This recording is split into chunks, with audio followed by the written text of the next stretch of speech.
talk sort of a high level on a couple of different projects, and happy to dive into any details. As since we're a newer lab, we're still sort of launching our existing research. So some of this will span my postdoc or my PhD and postdoc work into our new lab, and it broadly is looking at how we can improve mobility. And so many people face mobility challenges across a number of populations. These are a couple case studies we'll look at today. And in general, what our lab is trying to do is democratize care with wearable devices. And so we're thinking about the intersection of these different topics, robotics and biomechanics and data science to try to improve health and mobility. And so we think about this from sort of two angles in the lab. One is building wearable sensor systems and intelligent models to understand more about our health and movement. And then the other is uh, building devices that can physically interact with the human and hopefully augment what we understand about their movement. And I guess in relation to MyoSuite, we think a lot about how can we understand motor control and these underlying ideas of how humans and robots interact as we're trying to both understand movement and motor deficits and then try to address those with these sort of robotic devices. So first, I'll talk a little bit about sort of the wearable sensing side.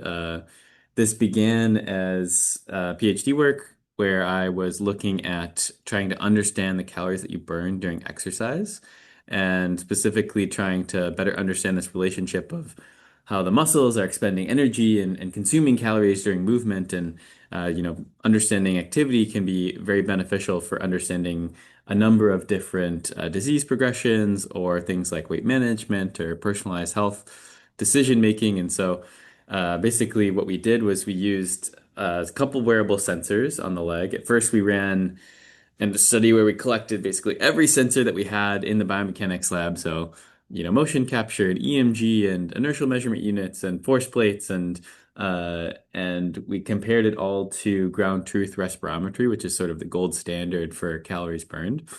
And we tried to figure out what's the minimal set of information we need to get really good estimates of energy expenditure, the calories you burn during exercise. And we came up with this system shown here, which is a set of two inertial measurement units. One's on the shank and thigh of one leg.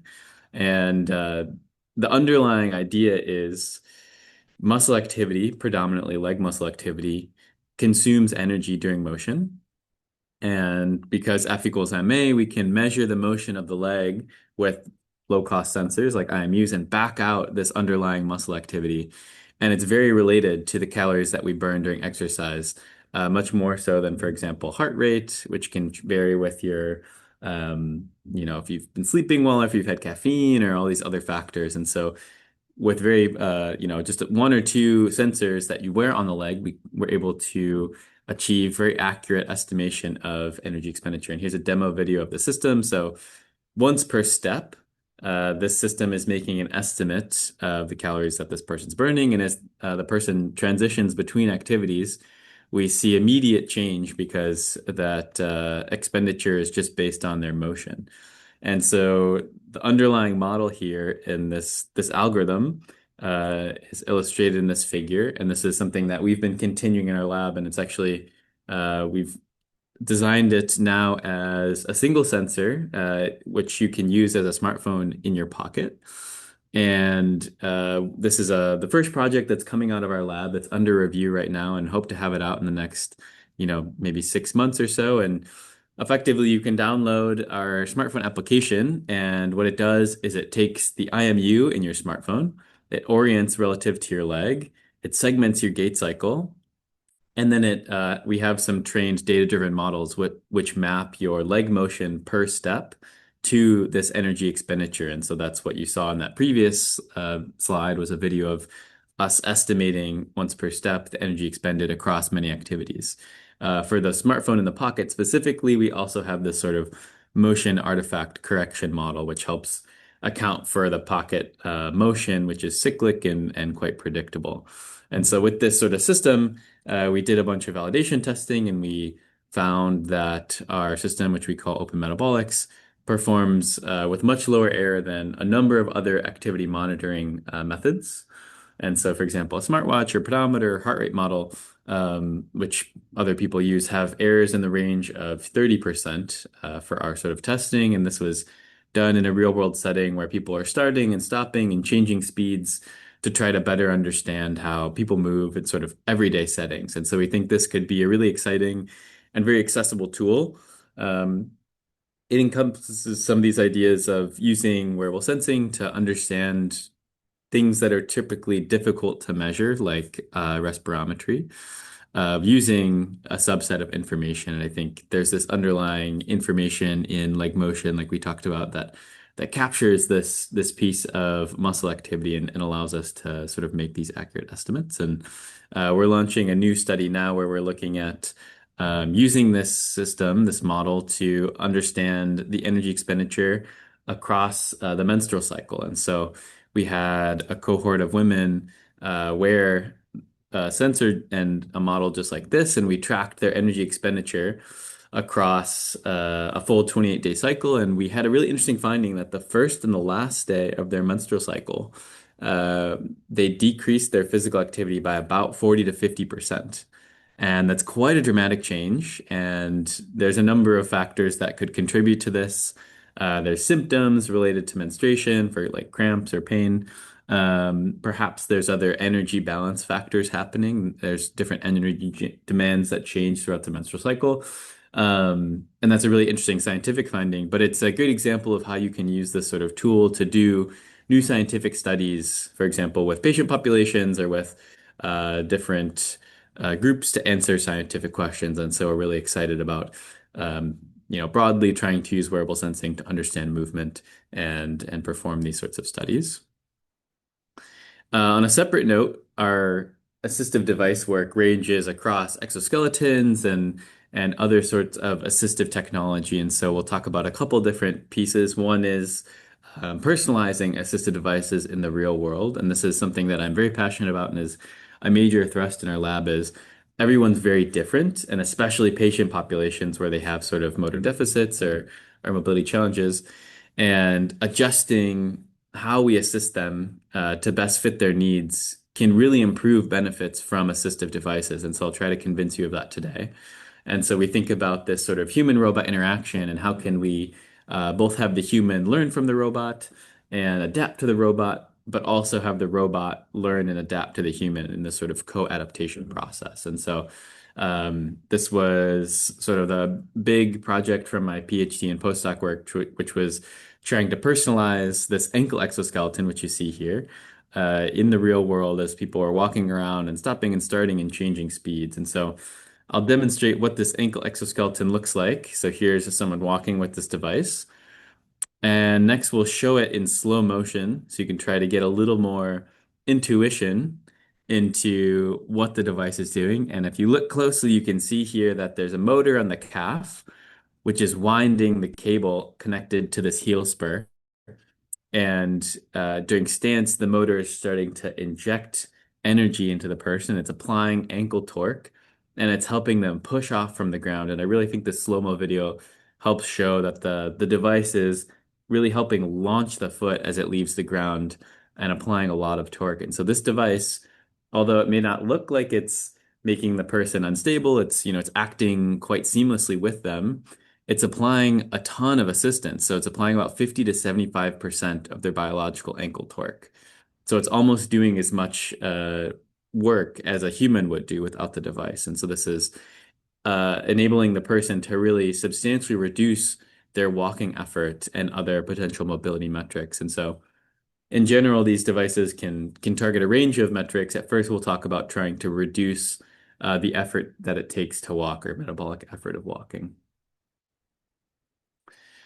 So this idea of personalizing assistance, we can sort of formalize with this diagram, and it looks like this is often called human-in-loop optimization. And effectively, the human and the exoskeleton are a feedback cycle. The human receives assistance from the exoskeleton. The human state and motion can be measured by sensors on the exoskeleton, and they can, interact with each other. The motion changes the exoskeleton assistance changes the human motion. And in order to optimize or personalize this exoskeleton assistance, we want to objectively maximize some outcome, some biomechanical measurement. And so to do this, we'll take an outer loop or this sort of human loop optimization where we measure some outcome we want to improve. We'll pass that into an optimizer. and will systematically try a bunch of different exoskeleton controllers to figure out what's going to maximize the performance of the person's walking. And so this is purely experimental optimization. We're now getting interested in how can we use simulation, especially frameworks like MyoSuite, to really think about can we use domain knowledge of the musculoskeletal system and walking to accelerate this process because it can take quite a while to um, personalize experimentally assistance. And so from here, what our project did was it took this framework and it tried to perform it out in the wild. So this has been done in the laboratory where people wear like a respirometry mask and they walk for several hours on a treadmill and they saw really big metabolic savings in a laboratory setting. And specifically, we added a component, which was a data-driven model that estimated energy expenditure based on exoskeleton sensors. Very similar to the energy expenditure model we just talked about. You can imagine per step or every several steps, we're estimating the energy that it takes to walk with assistance and figuring out what assistance condition is going to be best. And so, how we validated this is we had people walk outside. So this person, for example, put on our exoskeleton that had our data-driven model integrated into the sensors. And as they walked, we estimated what assistance was going to be most beneficial for them. And over about 30 to 40 minutes, they completed a series of naturalistic walking bouts at different speeds and bout lengths. And this whole time, the optimizer was figuring out exactly what assistance parameters resulted in the biggest benefits.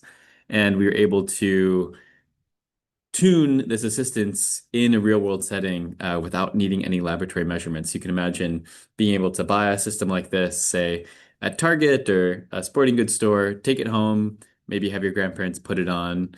As they're walking, it's figuring out how to best assist them and really try to improve their mobility benefits. And to guide participants through this protocol of naturalistically varying their walking speed, we gave them different audio prompts. For example, walk as if you're walking home alone at night. Walk as if you're walking a small dog. And this encouraged basically a naturalistic range of speeds and activities to help give us sort of a realistic real world setting. Yes, question. Yeah, yeah. So how like what's the optimization like objective from the for the skeleton? Yes. So in this case, it's a proxy for metabolic cost. It's a data-driven model that is estimating metabolic cost based on a mapping of wearable sensors to ground truth measurements of respirometry. So similar to the energy expenditure model that we talked about for tracking calories burned. So based on how the motion changed, we estimated the effort that it was taking them to walk, and we tried to reduce that effort. So it's indirectly, I'd say, trying to minimize metabolic costs through this estimate of wearable sensing. Yeah. And it's able to reduce around like 70% of 60-70% of the effort they used. So the device provides 50 to 75% of the ankle torque, but the savings is a great question. The savings then we validate with that respirometry mask. And so what we saw was uh overground, if you compare to not wearing the exoskeleton, this data-driven optimized assistance reduced the cost of transport, which is the energy basically per distance traveled by about 17%, while increasing speed by about 10%. And if you look at generic assistance, which is uh, the average of many different people's specific optimized, so it's sort of a good group average that you might use as your first guess for different participants. They saw about half of those benefits. So they saw about a 10% reduction in cost of transport and a 5% increase in walking speed. And for perspective here, the before this, there wasn't a device that had decreased cost of transport in a real world setting. And so in a laboratory setting, we are also able to approximately double the metabolic cost savings from prior benchmarks of devices walking on treadmills. And so fortunately, this data-driven method both seem to capture this relationship between ankle exoskeleton and metabolic cost, and also the procedure was able to effectively optimize in sort of this real world setting. Yeah. Is there a range like where do they walk? They walk in the campus or are there like for example they go to the beach or like they go to a more like climbing the mountains, like what's the settings that of this walking? Yeah. Yes, that's a great question. So it's actually this exact path that we're showing here. So that's this is an outdoor community path, like a sidewalk. Let me see if I can play this video again. Um, that's about, I think, 500 to 600 meters, and they would just take laps around it as they performed these different bouts. And so they walked for the validation, for optimization, they walked for about 30 to 40 minutes as the device figured out what was going to be best for them. And then for validation, they walked for about 15 minutes with each different condition. And then we could compare the three conditions to see what's best. And during these bouts, they're changing speeds and starting and stopping. That's a great question, though. I think that's something that we're really excited about is taking it into more varied terrain. In this case, there was very much a research prototype, and so we're actually walking around the lab just in case there was a malfunction. We could go into the lab and do some fixes. But we're starting to think about this now, and I'll mention in a couple slides. We're starting to do sort of community at-home tests with people post-stroke. So deploying similar technology with people who've had a stroke and having them use it over a long period in whatever settings they normally walk, and seeing if we can use similar algorithms. But that's a great question. I think that's a very open and exciting area of research is how do we do this? Like you're saying, like on a hike and on the beach and on, upstairs and in all these different difficult settings. Yeah. Thank you. Yeah, thanks. Awesome. And yeah, so I guess leading right into that, we're collaborating with Connor Walsh's group here at Harvard. Santi is a postdoc across both of our groups. He's leading this effort. Um, and we're thinking about how can we use this same system. And we've been actually, this slide's slightly older now, but we've have run several participants through this protocol, and we've found that actually similar optimization approaches can improve walking speed and cost of transport for people post-stroke. And so that's an ongoing study, and it's a really challenging population. People post-stroke have, an affected side of their body, for example, one arm and one leg, where they see significant changes in their muscle control and their spasticity and their function and their range of motion. And so we actually have them wear only one exoskeleton on one ankle on their affected side, and we try to reduce the asymmetry that we see with this population. And we've had some exciting initial results, but this case is um, a population where there's really incredible diversity between different participants, both in their walking capability and also in the presentation of this condition. For example, some participants have toe drop; they have trouble picking their toe up. Some people compensate by hiking their hip weird or swinging their leg out to really leverage their unaffected leg. And so, what we've seen is the optimized profiles for healthy people are somewhat similar because everybody is sort of in this relatively tight range of muscle control and motor control. And the population for people post-stroke is very diverse, and we're seeing that the assistance profiles vary dramatically just based on these differences in muscle function and motor control. And I think that really highlights how this personalization will matter so much more as we start to work with these, more heterogeneous patient populations. And I'm really excited about how we can think about these applications and try to generalize these technologies and these optimization approaches to see the biggest benefits for these patients, because while 9% versus 17% savings, they might sound somewhat similar. Being able to double the functional benefits for these people, like doubling the improvement in walking speed just by tweaking and personalizing this algorithm, is really exciting, because if it takes us years to build a device, we might as well have them, walk in it for 20 minutes and tune it a little bit so that we can walk even faster and see more metabolic benefits. And so I'm very excited about that, the potential for that. Yes, sorry, question. Oh, like yeah, before you jump into another Yeah. topic, with the stroke population, so like stroke is quite diverse. Like some of them have upper arm, like upper extremity. Like some of them have lower extremity. In terms of that, do you see like is there inflexibility of control, or is that they're having too much force like when they walk? Is there is like what's that population look like? Like Like, because I heard some people like when the problem is that they are not able to work, is that they are not able, they have too much force, like during walking, or too little, or weakness, like stuff like that. Yeah. Yeah, I'd say the typical presentation for someone post-stroke in terms of their lower limb function is there's muscle weakness, so they're not able to actually push off as much when they walk, and so they sort of take shorter strides with their affected limb, and they really rely on their unaffected limb to sort of push them or propulse them forward. And they have trouble with muscle spasticity and control of their toe. So basically, the ability to pick their toe up when you swing your leg, they're very likely to catch their toe and cause a trip because of that during leg swing. And so they adopt a ton of different strategies to avoid that. Like they might swing their leg out to the side of their body, so the toe clearance is larger, so they're less likely to catch their toe on the ground, or they might hike their hip up. And so these are all sort of compensatory mechanisms that then we see very different sort of gait patterns emerge. But the biggest thing is, yeah, they're not able to push off and they don't have this sort of propulsion. And so it's much more effortful for them to walk and they fatigue much more quickly. And so like all of these factors combine to make sort of a very challenging case study of how to assist them. Yes.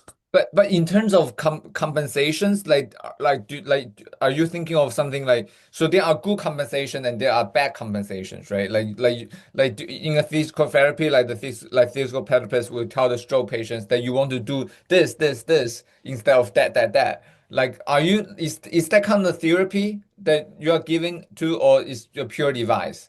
Like maybe like it's more proceed, for example, like people with like acute stroke and then wear this device, and then you actually have a more curriculum way of assisting them, and maybe they can took off this device after, for example, 2 year or 3 year with that they actually recover a little bit. Is there something like that you're thinking about? Yeah, that's a great question. Yeah, so the idea of using the devices for rehabilitative purposes versus purely augmentative purposes are sort of two different cases, and we're exploring both with this population because I agree it's both are very important, and especially you'll see this early in recovery. So early, right after someone has a stroke, there's a lot of research showing that the more you can get them to move and move more naturally improves their recovery and function and strength. And then after a while, that sort of plateaus. And so we see it as sort of both those cases. So early on, using this sort of device could help them regain that more naturalistic motion. There's some studies showing that you can sort of turn assistance down or even add like resistance. And that could be a good training mechanism, like an elastic band as you're walking, sort of to help strengthen and encourage them to do this sort of PT, but continuously at home and in their community as they're walking. And then longer term, sort of once you have reached the plateau of your recovery in terms of rehabilitation, yeah, you could use this device to then compensate a little bit more for certain muscle weaknesses. But it's hard to know, and that's what we're really excited about is deploying these devices for several weeks or months, and that's sort of what we're starting now. We just finished our first pilot participant where we had them do 7 visits of optimization over several weeks to try to understand this exact question, like how slowly do they adapt to the device? How does their musculature change? How does the functional benefit of the device change? Because typically we perform tests, where they come in once, they put it on, they try it out, or maybe twice. And so understanding these sort of longer term aspects of use is sort of a Wild West frontier, but that's something that we can now start to think about, which is exciting. Yeah, that's very exciting because like with stroke rehabilitation, it take years. Yeah, Yeah. it's such a tough problem, but I appreciate your thoughts around that because you're right. The rehabilitation aspects are super interesting and very different from the assistance aspects. So Yep, great. awesome.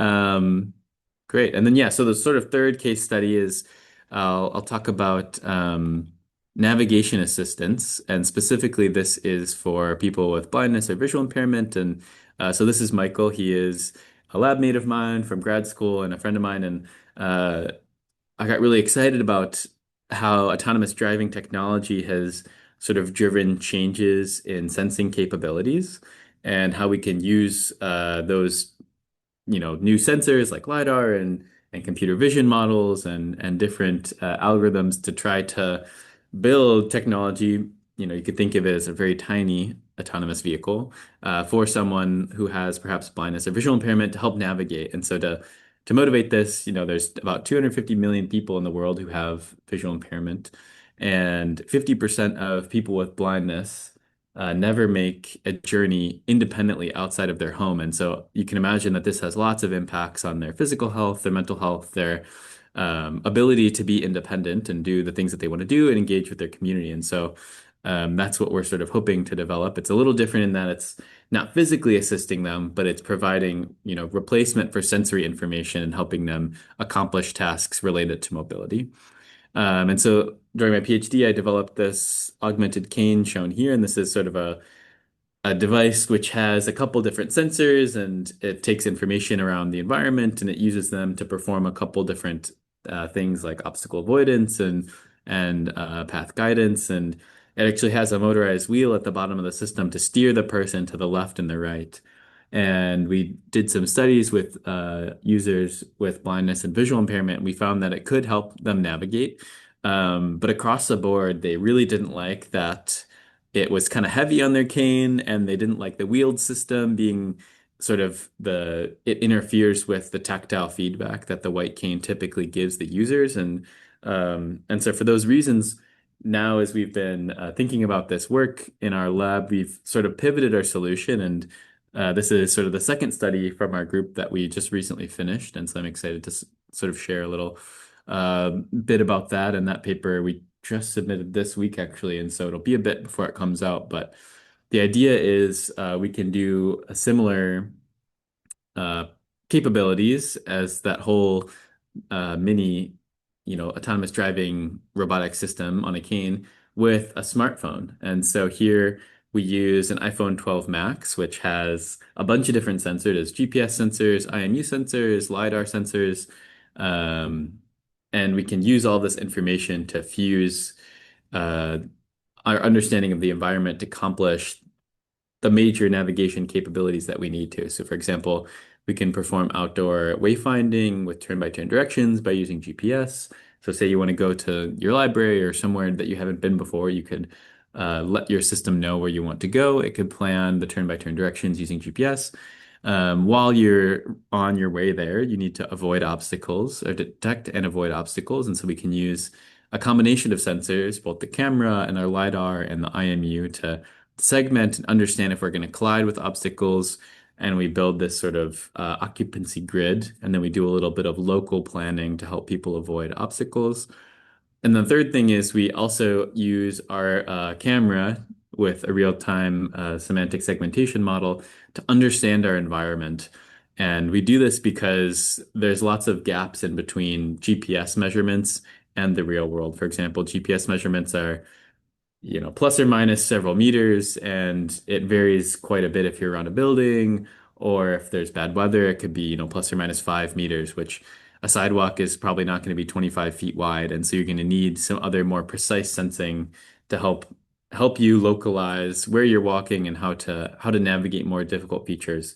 And so in this image, you can see an example of the segmented model where green is the sidewalk, yellow is the curb cut, pink is the crosswalk, red is the manhole cover. And with this information, we can help steer the users safely along the sidewalk or help them navigate to a crosswalk and perform these sort of more nuanced navigation techniques. And so, with the system, we give feedback to the user through audio in open ear headphones. If you've ever seen these sort of bone conduction headphones, it allows the user to hear the environment, but still get feedback from the system. And so we provide a series of spatial beeps to the left and the right of the user to help them understand where they should navigate in space. And we can also provide context clues like, entering crosswalk, entering sidewalk. And so I'll play a little video, which is going to show a small demonstration of this system. And in the middle here, you'll see the real-time video feed from the smartphone worn on the user's chest. On the left, you'll see the LiDAR depth map, and on the right, you'll see our segmentation model. All of these models are running on the smartphone in real time. And in the video, you'll see a little red arrow pop up at the bottom of either the segmentation model or the LiDAR model. And that's just to indicate which direction our spatial audio is directing the user to steer. And so you'll see it actually switch back and forth.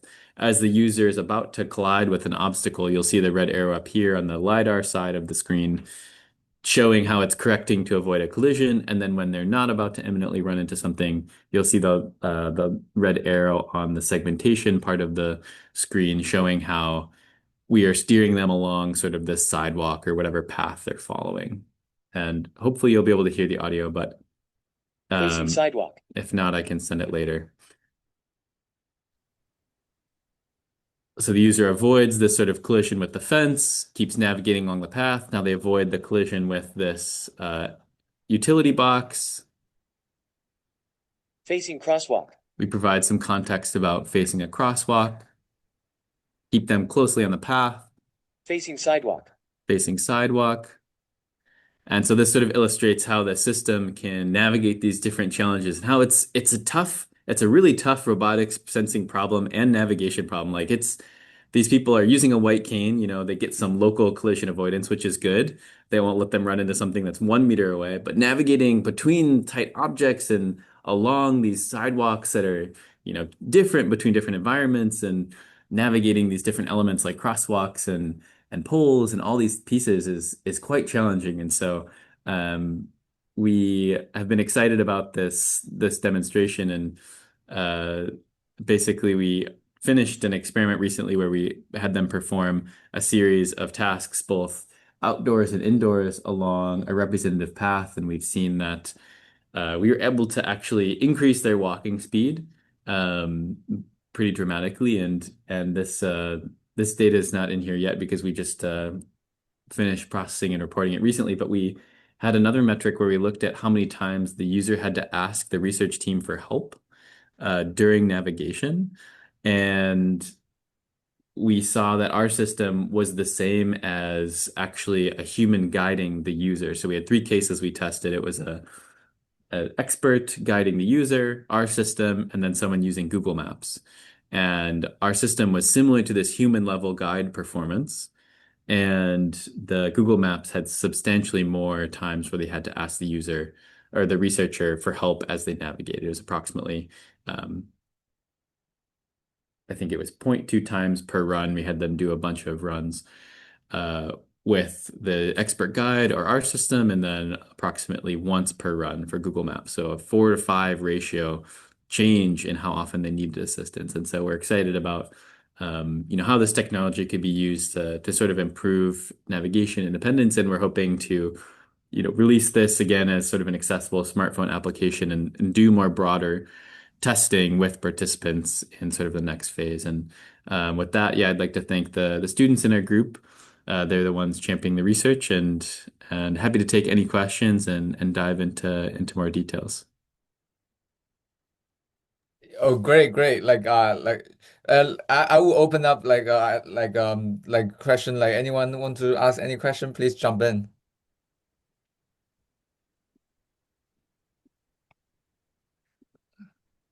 Maybe I'm going to ask the first question with just the previous like this one. Yeah. That's really exciting. Like with the population that is able to empower. I like one I was thinking about that like those like roboticists start building humanoids like to navigate in the environment. And robot sensing is a really, really hard problem. Like they are not able to Yeah. solve it. Like to actually like environment sensing, robot sensing, and then like there's a lot of work in robotics. Like they try to build a map of the whole room and so on and so forth. Yeah. It's very hard. But I'm curious, but they are using it, so they are trying to navigate a robot, and like in this case, we are trying to navigate less able populations, which is a human. So I would wonder, what kind of human robot interaction can happen that actually made this case easier. For example, the human have some kind of reasoning ability, right? Like spatial reasoning ability, and so on and so forth. Which the like is also a big problem for the humanoid people. But like for the human, like they can spatially reason, like the path and so on and so forth, which might make the sensing problem a bit easier. Like, is there any like loop there like that? Yeah, that's a great question and something that we think about a lot, which is like how do you make this problem more tractable? Because you do have, intelligent human. And so yeah, we definitely rely on their ability to like balance and walk carefully like in their environment. And so that's, there's a big challenge in general with having to very precisely sense in a humanoid context, because if you miss a step height, you might stub your toe, and then you've seen probably the DARPA robotics challenges of the humanoids falling over when there's, any small disturbance that was unexpected. So they're able to navigate and walk on their own, and then they do have a white cane as they're using our system, and so that gives them a lot of local information, right? They can tell like where our obstacles are. They avoid sort of collisions in that case, as well as getting feedback from our system, and so that makes them pretty robust. For example, if they have to go up steps or down steps, and there's actually a bunch of infrastructure in place in our environment to help people navigate, especially people with visual impairment and blindness. So, for example, there are these, which I think you might be able to see in some of these images. So for example, there's this curb cut at the bottom, or sort of in the between the sidewalk and the crosswalk here, and you might have seen it. It's a little yellow mat with these bumps, and that actually provides haptic information to the user's white cane. They can feel the vibrations from those bumps, and it gives them context clues of where they are. And so that's a great localization piece as well. As well as, when you press a crosswalk, there's audio feedback for, when to cross and how to cross and which direction and things like that. So those pieces of infrastructure and the user sensing really reduces the system's need to, point them effectively in the right direction, which is great. One caveat I'll make is I think when we think about autonomous driving, they're thinking about, full 360-degree sensing and avoiding collisions from obstacles on all sides. And in this case, we're restricted in that, for example, we couldn't see a bicycle or a car coming from the side of the user. And so we rely on, those drivers to operate safely and see the user with the white cane to indicate that they're visually impaired and might not be able to get out of the way. So yeah, this is an interesting case of we don't fully control the human. We provide them with basically a direction, and then we let them move at whatever speed they want and navigate sort of these other complex scenarios. But you're right, there's lots of autonomy of the person here that helps to simplify that problem with some caveats of what we can and can't sort of provide them with our existing system. You can imagine if you put, a full 3D LiDAR and like maybe a hat of all these sensors on, then you could really get a lot more information for the user. But pros, I guess, trade-offs in terms of complexity and the information we try to provide them. Yep, yep, yeah, that's great. I think Christian have a question. Do you want to jump in to ask? Hey, sure. Thanks for the talk. I had two questions for you. The first one is, in your perspective, what sensing modality do you think would help personalize assistance the most? And kind of want to think more big picture. And then my second question is, from a user's perspective, what has been the most surprising feedback that may have changed your take on building out these assistive devices? Yes, those are both great questions. So I guess to clarify your first question, so or I guess one comment and then maybe that'll help me clarify is so for I think one of the biggest challenges in personalizing assistance is identifying what sort of objective measures is most relevant for different populations. So in this case, we're actually with people with blindness and visual impairment, we are doing optimization. I don't talk about it here, but we're actually optimizing the audio feedback parameters to help reduce the heading error. So making that navigation accuracy as much as possible. In the ankle exoskeleton case, we're reducing sort of metabolic costs with people post-stroke. We're thinking about other metrics too, like walking speed, trying to increase walking speed. And so I think identifying the metric that you want your system to improve is sort of the hardest and most critical part. If you identify, and you can do this by talking with users and clinicians and thinking about what's relevant for the sort of mobility problems or whatever task you're trying to improve. But for example, if you pick sort of a proxy measure, say heart rate, where there's lots of other things that influence it, you might get weird effects. Like you might be trying to, optimize heart rate, but then it turns out that you slept weird one day and that causes, all sorts of unexpected effects of how your device performs. And so I think picking the right measure and then trying to measure it directly is our critical challenges for that personalization to be effective. But your question was around sensing in personalization. So I guess does that sort of address your question of like trying to directly measure with sensors, I guess, whatever you most care about, or was there a sort of another aspect to that? No, that's kind of where I was on track. I mean, there's many different things that you're trying to optimize for. So, and more broadly thinking, like if there is no limitation on the type of sensor, or like, like you could get that access to that information right away. What do you think would kind of get you to that next step? Yeah. Yeah, that's a great question. I think yeah, that drives a lot of our wearable sensing work, which is exactly what you're saying. So say you identify that, for example, energy expenditure for the ankle exoskeleton, you want to optimize that in a real world setting and you can't use sort of the laboratory equipment. That drove the first like 2.5 years of my PhD work trying to make a portable version of that, which is why we ended up doing all that work on estimating energy expenditure, for that same reason, because we just needed a method for being able to do that portably. And so I think that's a big challenge is like you're saying, like identifying how to do that in a portable and effective way. And for our applications, I guess I'm not thinking of a specific sensor that we're really would love to have right now, but just getting more insight into the human, biomechanical or physiological measures like activity or muscle activity or anything related to motor control could be really interesting. I think balance is a sort of a big open area too, is like many Mhm. people care about improving balance and it's like hard to quantify that and like what sensors we should use or what sort of musculoskeletal motor control properties are relevant is sort of a big open question too, and I think is a very exciting area. And I guess to your second question, in terms of feedback from users, I think that's always been a very exciting and sort of defining piece of our research. So when I first got into sort of the human robot space was an undergrad. I worked on building 3D printed myoelectric prosthetic hands or muscle controlled prosthetic hands, and it was a really cool opportunity where we worked with this clinic in Ecuador and Guatemala, and we would design our devices in the middle of Illinois in the cornfields. We would build them in our lab and try them out, and then they would replicate them in Ecuador and Guatemala and put them on patients, and then we would be able to do this sort of quick feedback cycle.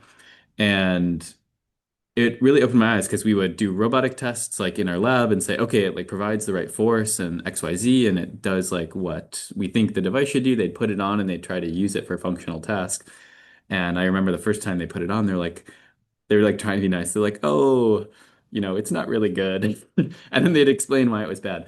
And that was helpful for us to then, revise the device and make something that's more closely fitting their needs. And so this idea of like sort of human-centered design or human iterative design or sort of co-design with users is incredibly important. And I think I mentioned for this study, in the first iteration, we had a robotic system and it had certain weight and usability characteristics that the population didn't really want or like, and they, rated it quite poorly on usability surveys and different aspects of questions we asked them, which then redirected our technology to this sort of smartphone-based system, which scored much higher on usability metrics. And so it's tough because and I wrestle with this a lot, which is like, what's the robotic systems or like the minimum device requirements to answer scientific questions that we care about?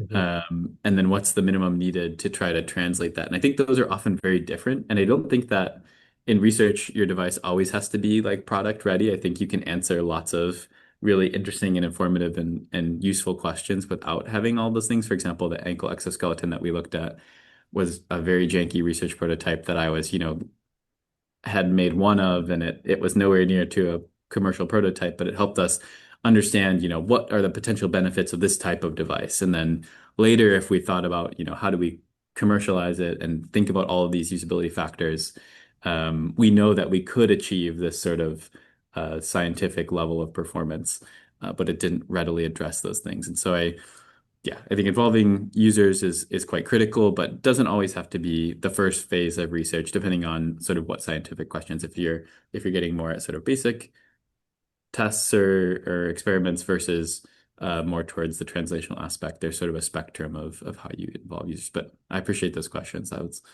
something that's very important for this area of research and something I definitely think about a lot. Yeah, thanks for sharing your thoughts. Thanks. I think Mashida Hamid also have a question. Do you want to jump in to ask? Yeah, hi Patrick.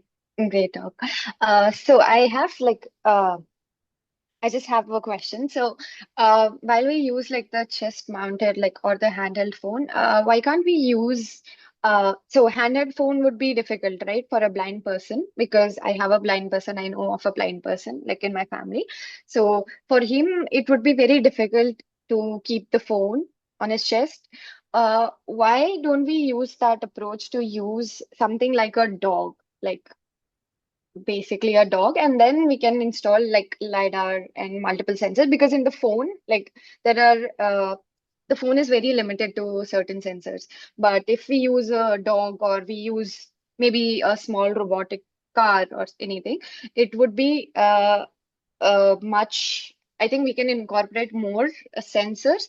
So my question is, so is the phone better or is the dog better, like what would be like better uh, thing to do? And the other question is the energy regarding the menstrual cycle. So, the exo that you mentioned, that the ankle exo, would it be like suppose we have like the period lasts like for 2 or 3 days. So, could we use it for like continuously for 2 to 3 days? And like, does it work that better? Like, have you analyzed it over the entire 2 to 3 day span to see like if it improves the energy or not? So yeah, that's two of my questions. Those are great questions. Thank you. Yeah, so I guess the first thinking about, yeah, what technology or types of technology would be um, best for, yeah, tackling this sort of navigation problem. I definitely agree with your point that, and I think this gets back to the idea of there's like a spectrum of solutions from, most capable and best at sensing and perhaps harder to deploy to like a more complicated or to a simpler and easier to deploy solution.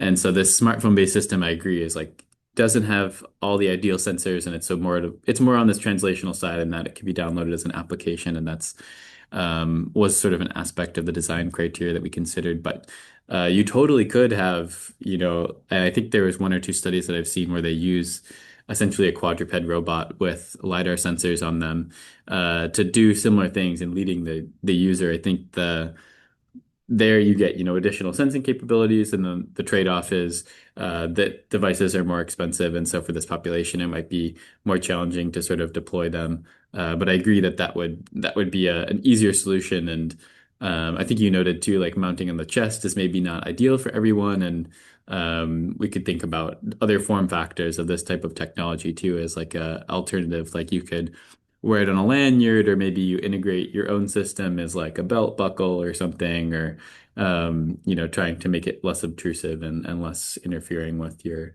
uh, ability to use it every day.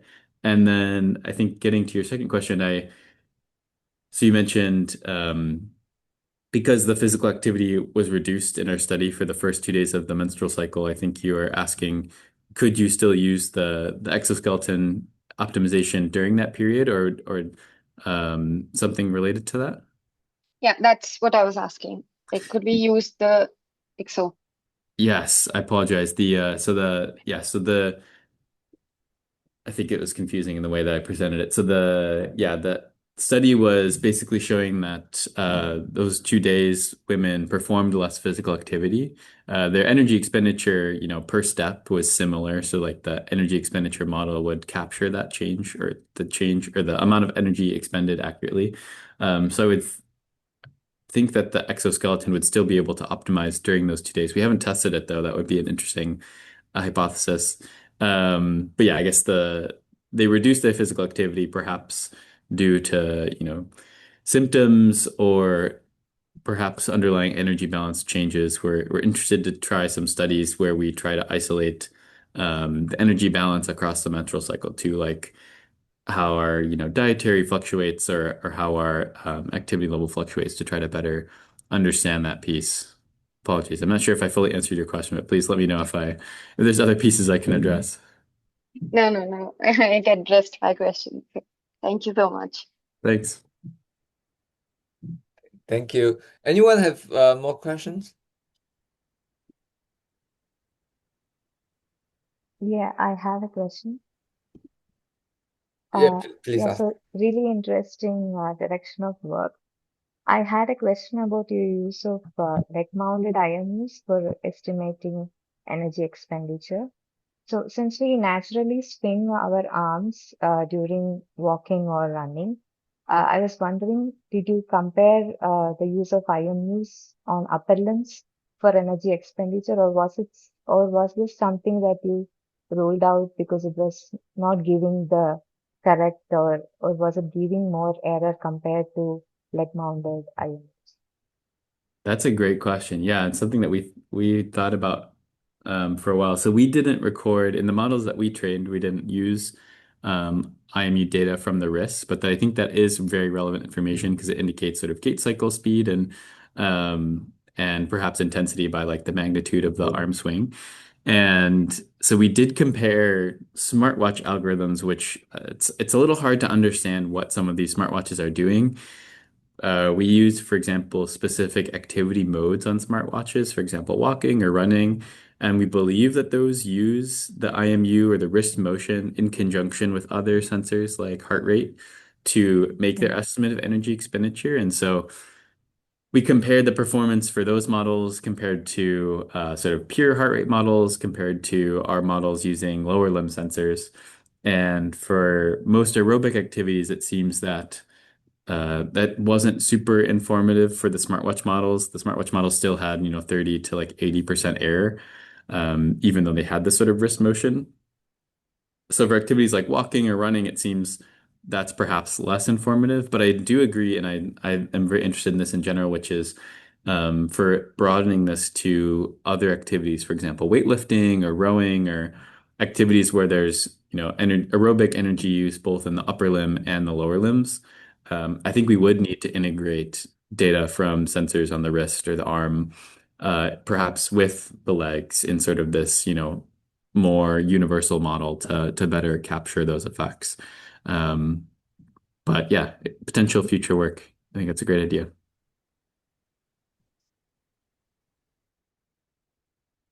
Yeah, anyone have more questions?